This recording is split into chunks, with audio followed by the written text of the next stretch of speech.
So another forgotten paranormal experience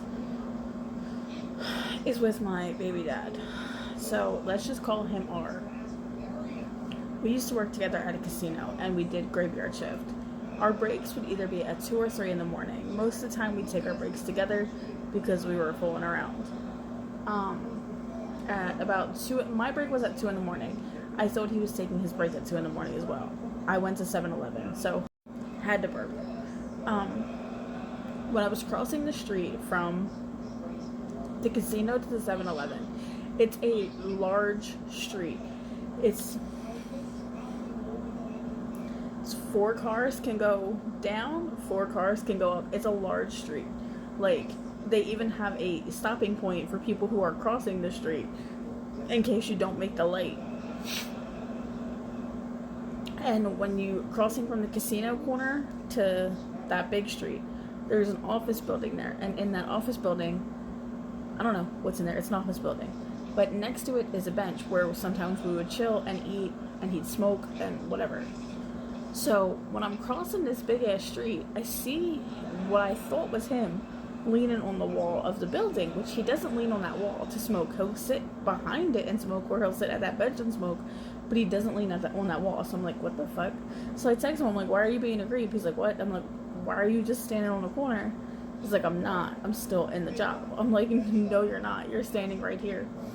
And now, mind you, I'm looking down and texting and crossing the street like an idiot. And I look back up and he's not there. So I was like, I was gonna take a picture and he's not there. I was like, all right, he's fucking with me, right? Like, he's gonna try to jump scare me, right?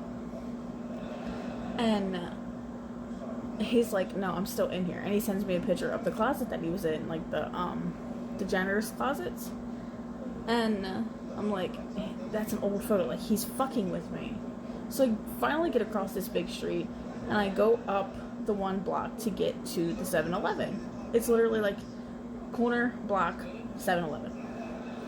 And when I get to the 7-Eleven, it looks like I see him walk behind the 7-Eleven. And I text him again and I'm like, yo, why are you behind? Like, where are you going? He's like, I am in the job. He was insisting that he was in this job. So then he sent me a selfie of him in the closet. And again, I'm like, this is some like elaborate prank, right? Because I just fucking saw him. So I go in 7-Eleven, I get what I gotta get. And I swear to God, I saw him standing outside the 7-Eleven doors. Like, standing there. And it looked like he was looking at me. So it was like, I look over, I look at the cashier as I'm trying to check out with my coffee. And I look back over and he's gone. So I'm like, alright. I actually got scared and I texted him and I was like, hey, if this is a joke, like, please, like, tell me you're serious, you're in the job. He said, yeah, I'm in the job. And I explained, like, what was going on. And I was, like, scared to leave the 7-Eleven. And he's like, I'm in the closet. And I was like, all right. So I leave out the 7-Eleven and I start speed walking to that corner where I thought I saw him standing. And he's not there. And I'm crossing that big street again to get back to the casino. And I see him coming out of the casino doors. And I'm like, I thought you were on break. He's like, yeah, I came out early because you were freaking me out. Like, what do you mean? And I explained everything that I saw, and he's like, this isn't the first time somebody, especially at that job, was telling him that they saw someone who looked like him. But it's the first time that it was, like, intimidating. So then, a couple nights later, I want to say, I was getting off of work at 7 in the morning. Now this was winter time, so it was still a little dark at 7 in the morning. Not dark, but a little dark. And my bus had come early. So I rushed to get the bus. Like, I got to the bus just in time. And when I'm on the bus, I see him sitting at the bus stop. And I text him, I'm like, why didn't you get on the bus? He's like, I'm not waiting at the bus. I'm still in the job. I'm running behind. I'm like, no, you're at the bus stop. He's like, no, I'm not. And he FaceTimed me to prove that he was in the job. And that was just, like, really fucking weird.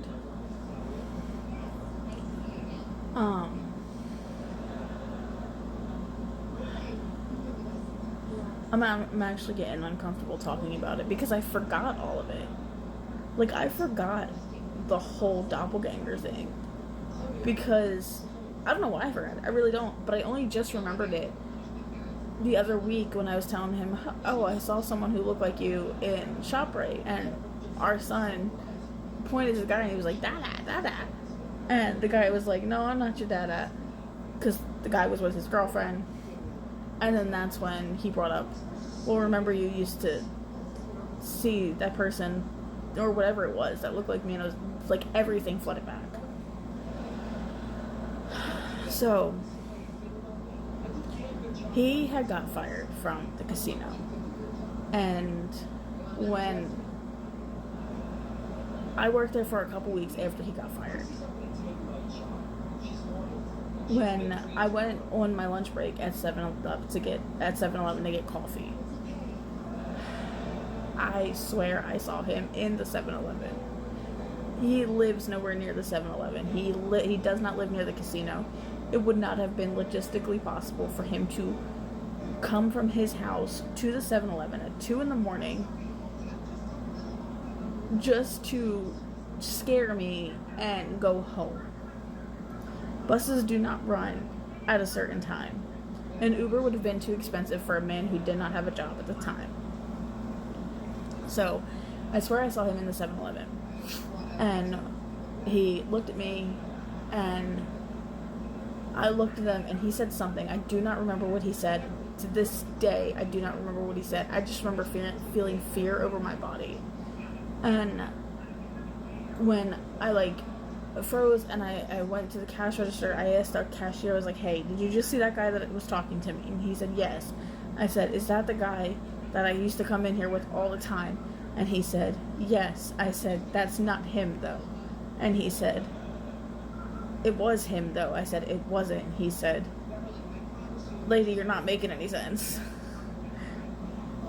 And I wasn't making any sense because I wasn't. And now, after I had this little encounter, I would text R and I was like, hey, I just saw that doppelganger dude and he said something to me and I don't know what he said because I was riddled with fear.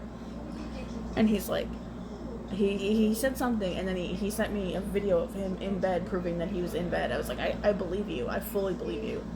But that was terrifying. That was terrifying. And so I think that was the last time that I went to 7-Eleven in the middle of the night because I was scared that something was going to happen. I was honestly terrified that something was going to happen. And I don't know, I freaked out. I ended up quitting the casino, I think 2 weeks later, and it wasn't due to the doppelganger situation or anything. It was due to just the casino being terrible. But I got chills. But yeah, I blocked that out too, apparently. And bringing up the memory that my sister reminded me of, and this, I'm remembering a lot of shit that I blocked out, and I don't like that I'm remembering it at 12 o'clock, or now 1 o'clock in the fucking morning.